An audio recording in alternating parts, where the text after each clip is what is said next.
natin ng ating Panginoon yung mga failures, yung mga exhaustion na kagaya ng naranasan ng mga alagad, ng mga disipulo. Magdamag, pagod na pagod, pero walang kinahinatnan ang mga pagpapagal. Dito makikita natin ang ating pangangailangan at ang ating dependence sa ating Panginoon. No? Na hindi dahil sa ating mga lakas, kaya tayo makakakuha ng mga bagay na kailangan natin. Dependence sa ating Panginoon. Yun ay isang pinakikita dito.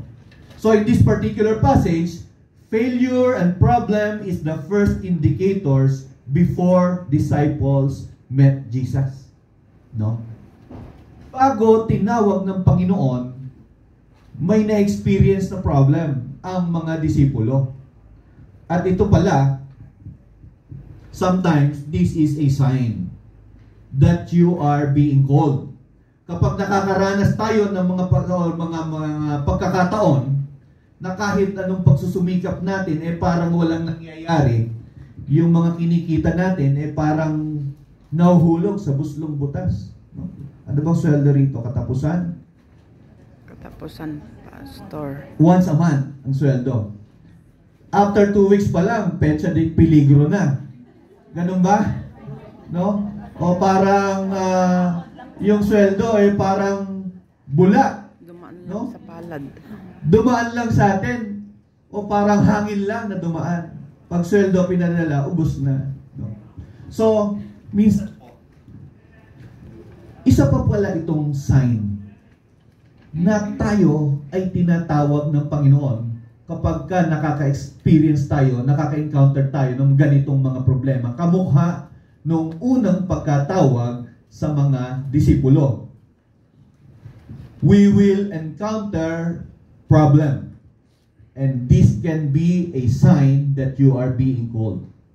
No? We all encounter seasons where our effort seems fruitless. So we must be observant.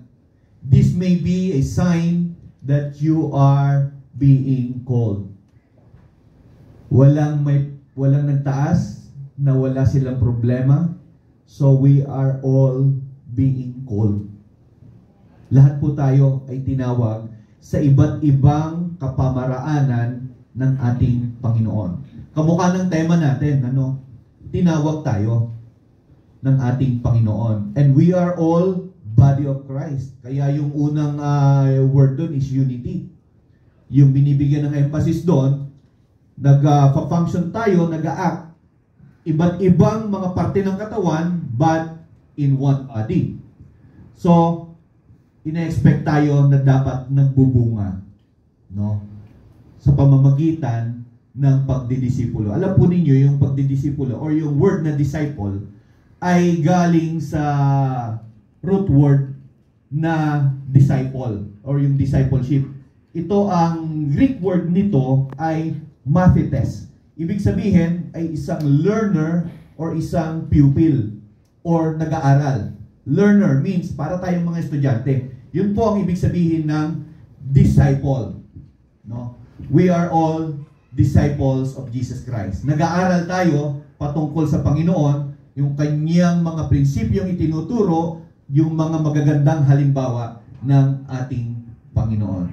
The truth is, we all encounter seasons where our effort seems fruitless. Hindi po ipinangako ng Panginoon na hindi tayo daraan sa mga seasons na may problema, may struggles, may mga challenges.